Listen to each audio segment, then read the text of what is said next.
What's up, guys? It's Adam here. I can't see the guy. Welcome to the Movie Vault. A lot of people have been pissed off lately at the fact that I've not done any movie reviews in a long time. People who have subscribed to my channel for making me want to see and do movie reviews. I'm kind of a bit disappointed that I've not been doing that as of late. I've been focusing on a playlist on another topic at the moment, and a lot of people are saying, when are you going to do another movie review? And I do miss doing movie reviews. It's just that I like to focus on one topic at a time, you know, when I do reviews and rants and all kinds of shit. And I thought to myself, I'm in a good mood, got a little bit of spare time, so I thought to myself, what shall I review?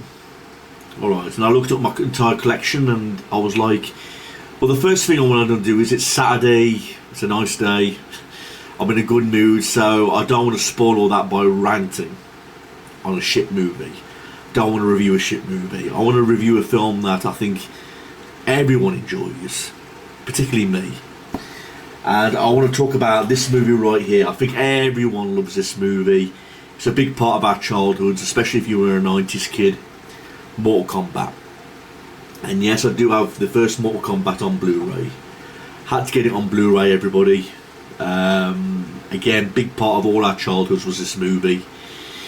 Who could forget the lovable characters from... I'm talking about the first movie right now. To cut a long story short, out of all the Mortal Kombat movies that have been made, I've only liked two. And that's this movie, and this movie, which I also own on Blu-ray, Scorpion's Revenge. Okay. I mean, I've only seen this movie a couple of times. I mean, I've seen this movie more times, but this movie I've only seen like a couple of times. But I liked it though. I thought it was made right. Okay, to cut a long story short, I don't like the sequel to Mortal Kombat. I don't like the TV series. I thought they were boring.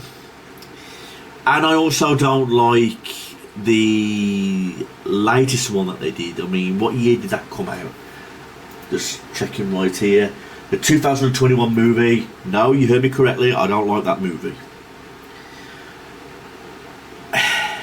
I'll get to why I don't like that movie. I know a lot of people are going to give me shit because that movie was beloved. I can't fucking understand why. In my opinion, this is the new Mortal Kombat. I mean, I'm giving this like a 4 stars out of 5 right off the bat. The only thing that I did not like about this movie, which I really wish I would have done, was to put gore in it. Because if you look back at the old classic Mortal Kombat games, they were gory. I mean, when Mortal Kombat 1 first came out, it was available on Genesis, Arcade and Super Nintendo. And who can forget the great first Mortal Kombat game? Just like the movie in every way. And like I said, it was a simple game, you know, an arcade fighting game, one versus the other, you know, and there wasn't many characters to choose from. But all those characters appeared in the first Mortal Kombat movie. The likes of Liu Kang, Johnny Cage, Raiden, Sonya Blade, Kano, Scorpion, Sub-Zero. Although you could play as Goro, which was like a fucking kick in the balls. Because everyone wanted to be Goro. Why? Because he's got 4 fucking arms, you know what I mean? But it was gory, you know, and I thought they did a really good job on the first Mortal Kombat game. I remember it well, but I sucked at the game. The character I always played was Scorpion, you know, because my two favourites, characters are Scorpion and Goro. Although I admit Princess Catania has a very nice ass. But there you have it. Sonya Blade was cute too. But the first Mortal Kombat game, I mean movie, I think it's a classic. Again, I was just ashamed. I wish I had a bit more gore to it. It would have like been a pinch of salt better for what I was expecting when it was based on the games. I mean, the film opens up with Shang Tsung battling Ted, which is Liu Kang's younger brother, and he ends up killing him in a fight. And Liu Kang, his part of the story, feels like it's his job to fight Shang Tsung and kill him for what he did to his younger brother. We get introduced to Johnny Cage, who appears on the front of a movie set doing a martial arts movie, and everyone thinks it's a fake. So he believes he should go to the tournament to prove that he's not a fake. Where we learn about Sonya Blade, she's going to the tournament to fight and kill Kano because Kano killed a partner, basically. So they've all got their own reasons for joining this tournament. Basically, the tournament is all about world domination. Basically, Shang Tsung and his warriors want to take over, you know, because they're in the outworld, you know, and they get an invitation each to go aboard this ship in order to go to Outworld and use the island as a battleground, you know, in a tournament called Mortal Kombat. We get introduced to Christopher Lambert, who plays the historic Raiden, and I've met the guy. He's a very nice guy. Please type that in on my YouTube channel, type in Raiden or Christopher Lambert, and I asked him clearly, I says, why didn't you appear in the sequel to Mortal Kombat? And he clearly said because he did not like the script, and I don't fucking blame him. Mortal Kombat 2 was a big pile of fucking childish horseshit, and that's one movie I'll have to fucking rant on one day. You know what I mean? But get the good ones out the way first. So we get Christopher Lambert, who's playing Raiden as this Thunder God, you know, and basically he's like the lead of these three people and guiding them along the way of this tournament, basically. We get introduced to Princess Catania, who's 10,000 years old, you know, and she's like the princess on the island and the only one that's human, basically. Basically, the main lead of the warriors is Goro, half man, half dragon with the 4 arms, and he's the last guy that people face when they've defeated all their competition. Usually say it's Shang Tsung, but he's only available when you beat Goro, basically, you know, because no one's ever defeated Goro. You know, in terms of the characters, I like the way how they all work together, particularly the bickering between Johnny Cage and Sonya Blade, because deep down Johnny Cage has a huge crush on Sonya Blade. Sonya Blade somewhat has a crush on Johnny Cage, but that isn't revealed until like later on in the film. You know, I like the chemistry all three of these characters have together, you know, the choice of dialogue, and who can ever forget about the awesome music in this movie. Mortal Kombat! You know, it happens when they're fighting them warriors, all three people. It also plays at the end when Liu Kang is fighting Shang Tsung, you know, and the music in this is incredible. It gets you pumped, it gets you energetic. So, everything just worked in this movie. I mean, the chemistry with the characters, the actors, the soundtracks, you know, it was true to the games, although it lacked the gore. You know what I mean?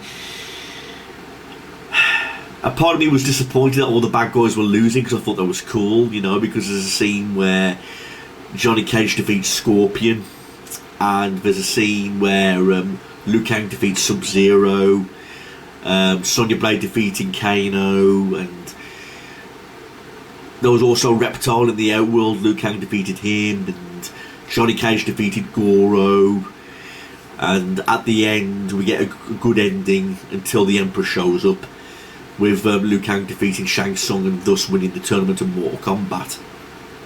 You know, but you kind of want the bad guys to win because it was cool. You could forget Scorpion with the "Get over here!" Oh, excuse me. Sorry, something popped up on my laptop. Sorry. Turn this down. Who can ever forget Scorpion? Get over here! Sub-Zero, the Iceman. Goro with the half man, half dragon with the 4 arms. Kano had like a bit of a laser on his eye, but he never uses it in the film. You know, you got Reptile also, but he's just mainly seen as one of the warriors. You know, he kind of looks like Sub-Zero and Scorpion, but only that he's in green. You know. And like I say, all three of these people have their reasons for doing the Mortal Kombat tournament. I mean, the main character's Liu Kang, because at the end he's the one who fights Shang Tsung to redeem his brother's death. Because he's also a soul collector, Shang Tsung, because he takes people's souls. Your soul is mine. He takes people's souls whenever he feels. You know. In terms of the fight scenes, though, it was very entertaining. Yes, the movie's goofy. Like when you see when Johnny Cage is doing all them kind of athletic gymnastics off the poles and all that, and doing all those scenes that you would not see in real life, you know, the bouncing off the walls and all that kind of shit, you know. So the movie is goofy, but hey, it's a film, you're not meant to complain. I suppose another disappointment about this film is that you never saw Raiden compete in any of the fights. You know, because he is a playable character in the games, but although he doesn't do any fights in the Mortal Kombat films, that's also a shame. It would have been cool if we saw Shang Tsung and Raiden, but I can understand why Liu Kang thought Shang Tsung even more, because it's all based on him. Raiden was just like the guide of these three humans, basically. And after when the movie has a good ending, the Emperor shows up and says, "I've come for your souls." Raiden's like, "I don't think so." And then they're prepared for the sequel. And then we get that abomination sequel, Mortal Kombat Annihilation. Humiliation, more like. But it's a brilliant movie, Mortal Kombat. I can still watch it today and I can still get a buzz out of it. It brings back loads of childhood memories. I mean, this is on Blu-ray, like I said, but in terms of special features, there's really not a lot to talk about. I mean, it includes the trailer and a tiny animated adventure, Mortal Kombat: The Journey Begins, and that's it. I was hoping there'd be like more of like talking from the director and more of like a special edition version. You know, it's great to see this on Blu-ray, don't get me wrong. You know, when I first saw Mortal Kombat for the first time, it was on TV on like Channel 4. You know, you had everything back then, you know, back in the old days. And I just remember seeing the fight scene with Goro and that black guy who Johnny Cage is friends with. You know, he's like fighting him in the ring. And ever since that, I was like, man, I've got to watch Mortal Kombat. You know, and then I watched the film first, and then I then I had the games, you know, and I had a really good kick out of it. You know what I mean? So, Mortal Kombat, I really do recommend it for people who grew up through the 90s. And if you like your martial arts types of films, I know you get your typical martial arts movies like Jean-Claude Van Damme and all that kind of thing. But if you want to see over-the-top martial arts films that are like childish and like goofy at the same time, then Mortal Kombat's more your taste. And again, I'm referring to the first movie. I'm not referring to Annihilation. I'm not referring to the 2021 film. I'm sorry, I don't like the TV series. I thought they were very boring. Because I saw a DVD called Mortal Kombat: The Final Battle, and I thought to myself, that must be part 3. But it's not, it's just the main movie based on the series, and what a letdown that was, you know. These are the only 2 Mortal Kombat movies I like. These are the only 2. I don't like anything else. I don't like the TV series, don't like Annihilation, and I don't like the 2021 movie. These are the only 2. This one, a classic of all time. This one, the heart was in the right place. But I've mentioned it a few times. This one's anime. You know, for those of you that don't know anything about Mortal Kombat, Legends, Scorpion's Revenge. It's a whole animated movie based on Scorpion, about how he became Scorpion. You know what I mean? Okay. What else can I say about this movie? I've already mentioned the soundtrack, how amazing it is. I like characters, the choice of right actors. Christopher Lambert,